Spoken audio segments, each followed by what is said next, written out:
अनुच्छेद 370 पर बीजेपी के सहयोगी शिवसेना ने तोड़ी चुप्पी, बयानबाजी की जगह एक्शन की नसीहत। अनुच्छेद 370 पर बोले शिवसेना प्रमुख उद्धव ठाकरे, अब चर्चा बंद करें और एक्शन लें।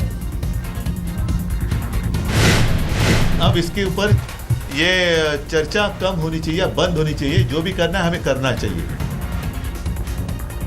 मंत्रालय को लेकर किसी तरह की नाराजगी से उद्धव ने किया इनकार, कहा हम बीजेपी के साथ थे और साथ हैं, मोदी सरकार के लिए नहीं बनेंगे रुकावट।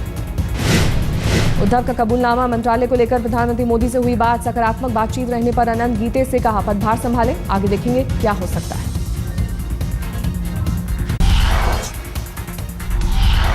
चार से 12 जून तक चलेगा 16वीं लोकसभा का पहला सत्र, कैबिनेट की बैठक में हुआ फैसला।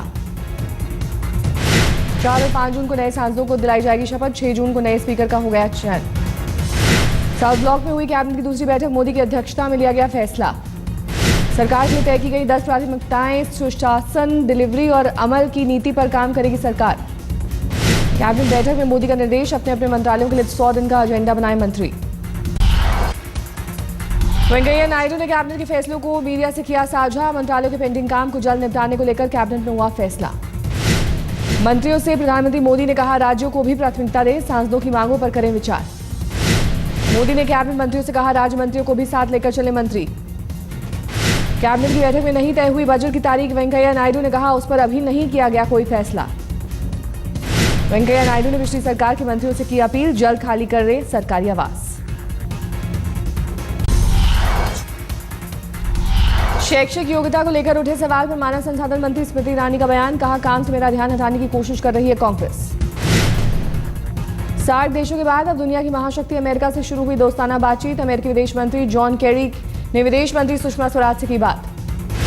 भारत और अमेरिकी कारोबार 500 अरब डॉलर तक ले जाने की जरूरत पर हुई बात।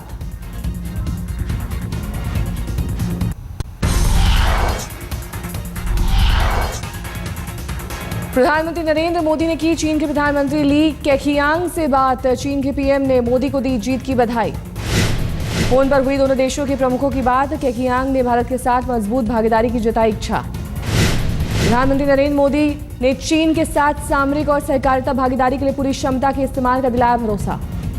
दोनों नेताओं ने उच्च स्तरीय संपर्क और संवाद पर भी जताई सहमति, दोनों देशों के बीच व्यापक आर्थिक संबंधों पर भी हुई बात।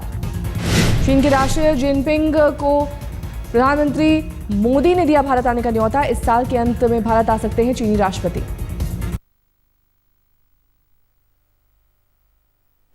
नितिन गडकरी सुबह सुबह अपने परिवार के साथ पहुंचे मंत्रालय, भूतल राजमार्ग और जहाजरानी मंत्रालय का रियाद चार्ज, कहा रिश्तेदारों को नहीं दिए जाएंगे ठेके। कोई हैंगी पैंगी नहीं होगा, रिश्तेदारों की बात तो छोड़ो, किसी को भी फेवर करने का कारण नहीं होता, तो आप लोग हो हमको एक्सपोज करने के लिए, आप पूरा मौका आपको देंगे। बुधवार को प्रधानमंत्री नरेंद्र मोदी ने मंत्रियों को दिया था निर्देश, कहा रिश्तेदारों को नौकरी ना दे मंत्री, ना ही रिश्तेदारों को दे कॉन्ट्रैक्ट, भाई भतीजावाद पर भी अंकुश लगाने का दिया था निर्देश। सुबह सुबह प्रधानमंत्री पहुंचे साउथ ब्लॉक, अधिकारियों के साथ पीएमओ का लगाया चक्कर। पीएमओ के कामकाज के तरीके को मोदी ने समझा, नौकरशाहों में भरोसा पैदा करने का दिया जोर। नितिन गडकरी सुबह सुबह अपने परिवार के साथ पहुंचे मंत्रालय, भूतल राजमार्ग और जहाजरानी मंत्रालय का रियाद चार्ज, कहा रिश्तेदारों को नहीं दिया। गृह मंत्रालय का कार्यभार संभालने से पहले पटेल चौक पहुंचे राजनाथ सिंह, सरदार वल्लभ भाई पटेल की मूर्ति पर माला चढ़ाई। राजनाथ ने कहा देश के सबसे लोकप्रिय गृह मंत्री थे सरदार वल्लभ भाई पटेल, इसलिए माल्यार्पण के बाद संभालूंगा गृह मंत्रालय। रविशंकर प्रसाद और प्रकाश जावड़ेकर होंगे सरकार के अधिकृत प्रवक्ता, बाकी के नेता अपने मंत्रालयों तक रहेंगे सीमित। वीके सिंह ने संभाला पूर्वोत्तर मामलों के मंत्रालय का कार्यभार, कहा पूर्वोत्तर के हितों का रखूंगा ख्याल। महाराष्ट्र सरकार के मंत्रिमंडल का विस्तार, जितेंद्र आव्हाड ने ली कैबिनेट मंत्री की शपथ।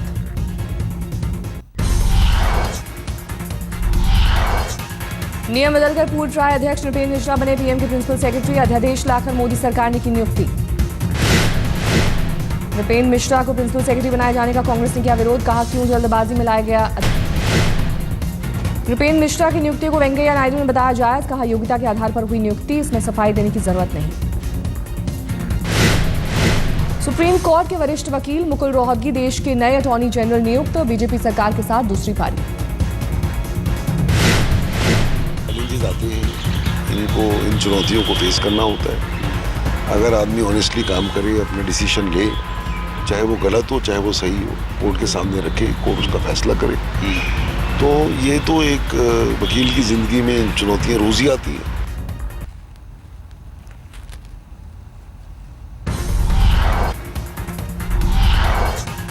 यूपी में बिजली के कम उत्पादन की वजह से हो रही है किल्लत। करीब 2500 मेगावाट बिजली की है जरूरत। केंद्र के कोटे और राज्य की बिजली मिलाकर करीब 11000 मेगावाट तो करीब 13500 मेगावाट बिजली की है दरकार।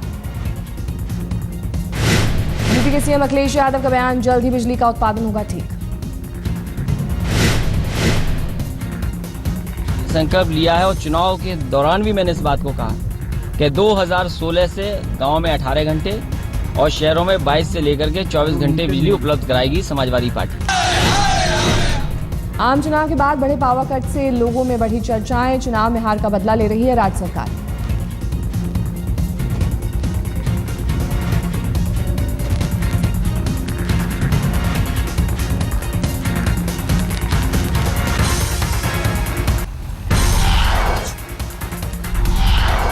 सीबीएसई के 12वीं के नतीजे आए। लड़कियों ने फिर मारी बाजी। 88.52% लड़कियां हुई पास। लड़कों का पास परसेंटेज रहा सिर्फ 78.27%। दिल्ली और देहरादून जोन के नतीजे घोषित। दिल्ली के सार्थक अग्रवाल ने किया टॉप, हासिल किए 99.6% नंबर। इनिशियली अभी भी मुझे डाइजेस्ट नहीं हुआ वो कि आखिर ये हो गया ऐसा। मैं अच्छा रिजल्ट एक्सपेक्ट कर रहा था, लेकिन इतना मैंने कोई एक्सपेक्ट नहीं था कि इतना मेरा अच्छा परफॉर्मेंस रहेगा। It's all thanks to my teachers and my principal and to everyone.